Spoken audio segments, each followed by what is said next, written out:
The home of Dr. David Bearman, one of the foremost experts in the area of medical marijuana.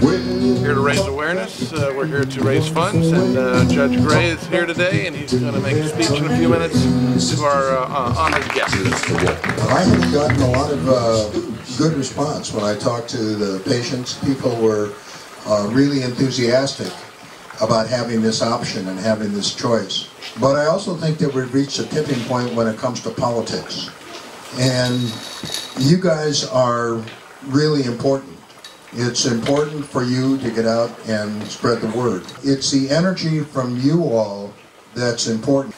And I think it's important for you to share his ideas and his views with your friends.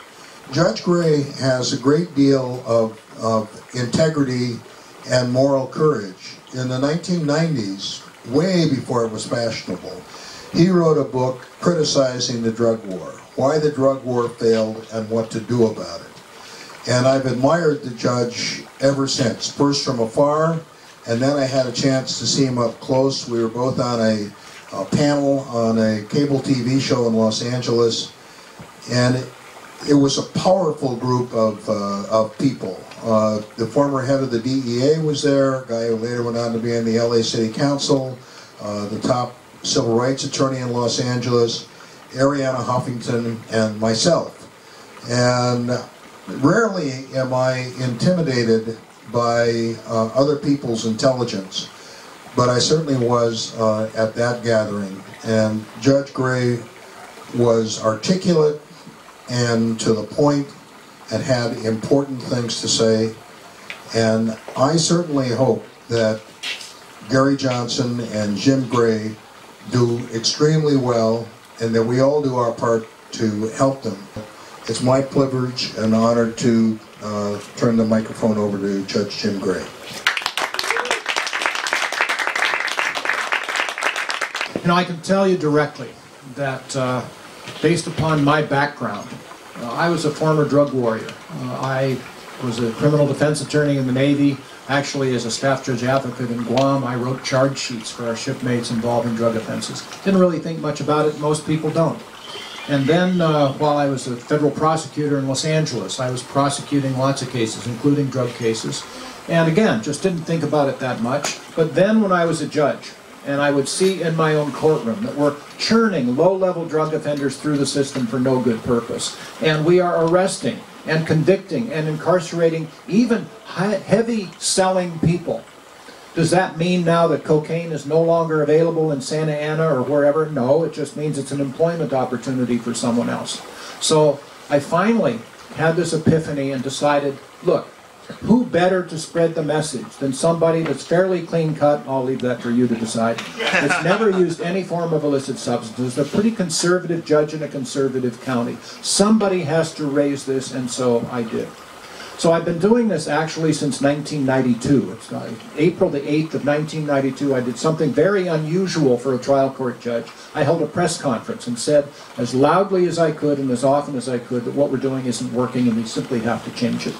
Since that time, it's been more than 20 years now. I have met some of the truly best people that I've ever met in my life as a result of my discussing drug policy reform. Some of them have been to prison, some of them are still drug using, some of them are like us, that we don't use any form of illicit substances, but we see what's happening is simply wrong.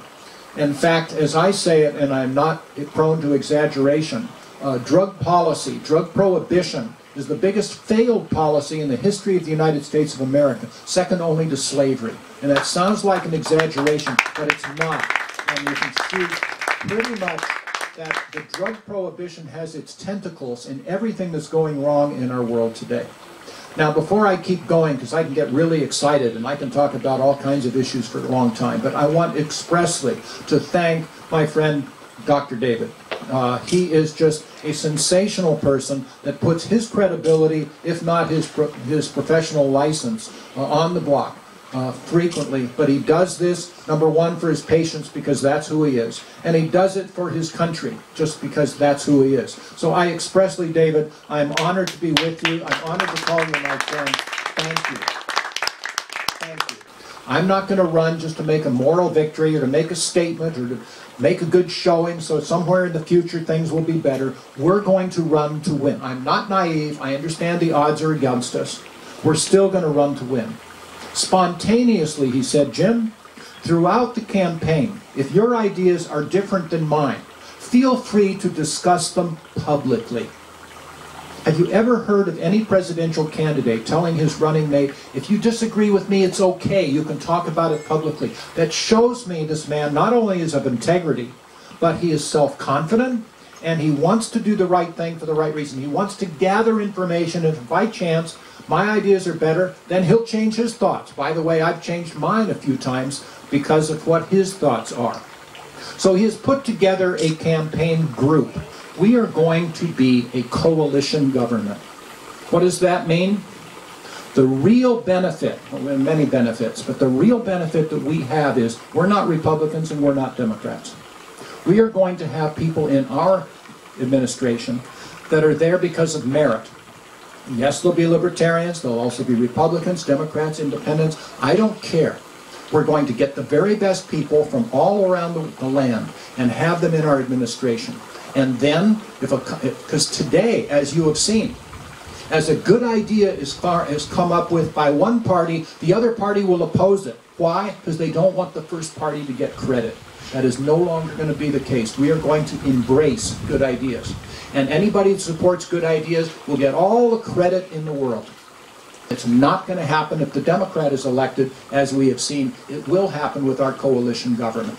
And then, by the way, yeah, it's worthy of applause. It's going to work.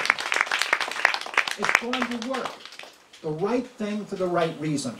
And not only because that's what we talk about, that's what Governor Johnson actually did in New Mexico. We need that for the United States of America. We're going to have that for the United States of America with Governor Johnson. I am committed to this. This is really an exciting thing that I am trying to give to our country. But it won't happen unless you take it personally. So it's up to you. Thank you so much. Appreciate your being here. And my goodness sakes, let's get it done. We're going to win this thing.